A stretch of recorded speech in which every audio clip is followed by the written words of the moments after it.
संपूर्ण देशामध्ये गेल्या 4 ते 5 दिवसापासून सत्ताधारी पार्टीच्या विरोधामध्ये खूप जोरदार असा जनआक्रोश आंदोलन चालू झालेलं आहे. मी बोलतो आहे अभिजित यांच्या कॉकरोच जनता पार्टी, अभिजित दिपके यांनी जी कॉकरोच जनता पार्टी जी स्थापन केली सोशल मीडियावरती, त्याच्या बदल्यामध्ये जनतेला, सामान्य जनतेला, विशेषतः तरुणाला काय वाटतं? ही पार्टी निघण्याचं असं कारण आहे का सुप्रीम कोर्टाचे जे न्यायाधीश आहेत, CJI, ते तरुणांना उद्देशून झुरळ या शब्दाचा त्यांनी उल्लेख केला आणि तो शब्द अभिजित दिपके यांच्या इतक्या जिव्हारी लागला की त्यांनी एक ऑर्गनायझेशन स्थापन केली आणि बघता बघता सोशल मीडियावरती त्याला कोट्यावधी लोकांनी त्याचा पाठिंबा भेटलेला आहे त्यांना. आणि राष्ट्रीय पक्ष जसे की भाजप आहे, भारतीय राष्ट्रीय काँग्रेस आहे, त्याच्यानंतर देशामध्ये समाजवादी पार्टी आहे, ममता दीदीची सुद्धा पार्टी आहे, या सगळ्यांचं बेरीज केल्याच्या नंतरसुद्धा कुठंतरी कॉकरोच जनता पार्टी सोशल मीडियाच्या फॉलोअर्सच्या बाबतीमध्ये कुठंतरी अव्वल ठरताना दिसत आहे. तर आज आपण पुण्याच्या ठिकाणी आहोत. पुण्याचे जे तरुण पिढी आहे, जे बेरोजगार तरुण पिढी आहे, त्यांना काय वाटतं, CJIचं जे वक्तव्य आहे ते कितपत योग्य आहे, आता आपण जाणून घेऊया तरुणांकडून. नमस्कार दादा, नाव काय आपलं? माझं नाव अविनाश. ओके. दादा, काय वाटतं तुम्हाला का CJIने जसं झुरळ कॉकरोच म्हटलेलं आहे, तरुण पिढी अशी असते का जे की काही काम करत नाही, त्याच्यानंतर आपल्या समाजावरती किंवा गव्हर्मेंट ऑफिसरवरती, इतरवरती जे घरी बसून कमेंट वगैरे करते, अशा प्रकारचं त्याने स्टेटमेंट केलेलं आहे. काय बोलणार तुम्ही? चुकीचं आहे ना. तरुण घरी कशामुळे बसतात हे यांनी लक्षात घ्यायला पाहिजे ना. पहिलं यांनी बेरोजगारी वाढवून ठेवली सगळी. कामच नाही तर मग काय करणार? मग काम नसल्यावर मग ह्यांना कमेंट तर करावं लागेल की. मग डायरेक्ट तरुणाला झुरळ म्हणायला लागलेत, ह्यांचं चुकीचं आहे.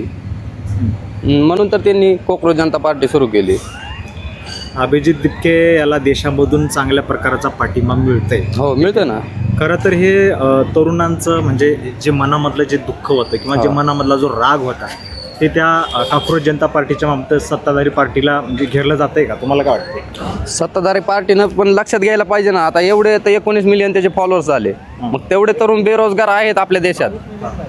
मग यांनी जे तुम्हाला आश्वासनं दिली ती की आम्ही एका पण तरुणाला बेरोजगार ठेवणार नाही, सगळ्यांना नोकरी देऊ, मग ती कुठेतरी त्यांनी आश्वासन पूर्ण केलेलं नाही हे तुम्ही स्पष्ट दिसतंय आताच्या काळात.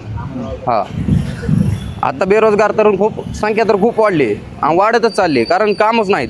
कशामुळे वाटते बेरोजगारी, कशामुळे वाढली असं तुम्हाला काय वाटतं? तरुण पिढीला कशामुळे वाटते का बेरोजगारी वाढली? बेरोजगारी, कामच नाहीत, तरुण काय करणार? सरकारनं काहीतरी नियोजन करायला पाहिजे तरुणांचं, सगळ्याचं कामासाठी कंपन्या तयार करायला पाहिजे इथं. पेपरफुटीबद्दल? पेपरफुटी तर काय, आता मोदी साहेब ओरडून सांगत होतो पेपरफुटी का कार्यक्रम चल रहा है, पेपरफुटी. आता ह्यांच्या राज्यात काय चालू आहे तीच चालू आहे की. काय नसतंय, जेल ते तीच बोलत असतंय. सगळा विषय कसं आहे, फक्त सत्ता बघायची यांना, बाकी काय विषय नाही, जनतेचं काय घेणं देणं नाही यांना. पेपरफुटी जात आहे. पहिले म्हणत होते काँग्रेसच्या काळात आमची सत्ता येऊ द्या, आम्ही पेपरफुटी होऊ देणार नाही. आता कशी झाली? झालीच की. मग ह्यांनी काय अडवलं का? काय ॲक्शन घेतली का? अजून काहीच नाही. तुम्हाला वाटते का आजचे दिन आले म्हणून? आजचे दिन आता एवढे 20-20 मिलियन तरुण जर बेरोजगार फिरत असले तर अजून आजचे दिन काय यायचे तर? आजचे दिन येत नाही तर काय नाही तर हे आपली सत्ता भोगतात. जनता म्हणते, जनता काय विचार करते? आपलं बघा. देशामध्ये इतकी बेरोजगारी आणि इतका सध्याला म्हणजे हाल असते वेळेस सुद्धा मोदी साहेबांनी इटलीमध्ये जाऊन मेलोडी चॉकलेट दिलं वगैरे दिले. हो ना. आता काय प्रतिक्रिया? आता ते कोण तर बोलत होतं, मी पण असं सोशल मीडियाला ऐकलेलं की देशावर संकट आलं की मोदी साहेब निघून जातात बाहेर.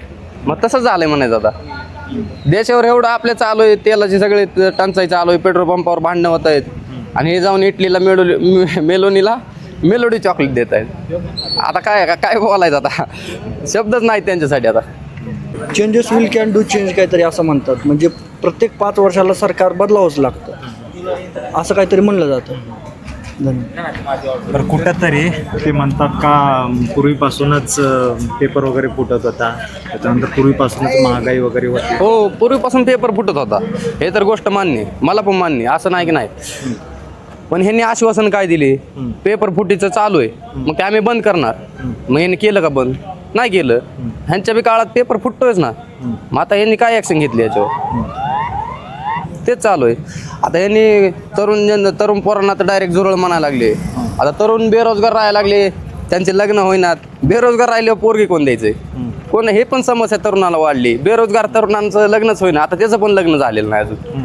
हा, आता एवढं तुम्हाला बोलत होता, त्याचं पण लग्न झालेलं नाही अजून. हा, बेरोजगार तरुणांची लग्न होईना झाले. ती कुठंतरी सरकारनं तरुणांना रोजगार निर्माण करून द्यावा, जेणेकरून त्यांची लग्न होतील. तर ही आहे पुण्याच्या जनताची प्रतिक्रिया. अजून काही सुद्धा आहेत, आपण त्यांच्याशी बोलण्याचा प्रयत्न करूया. आपण जर नवीन असाल तर आमच्या चॅनलला सबस्क्राईब करा आणि आमच्या सोशल मीडिया प्लॅटफॉर्मला फॉलो करा.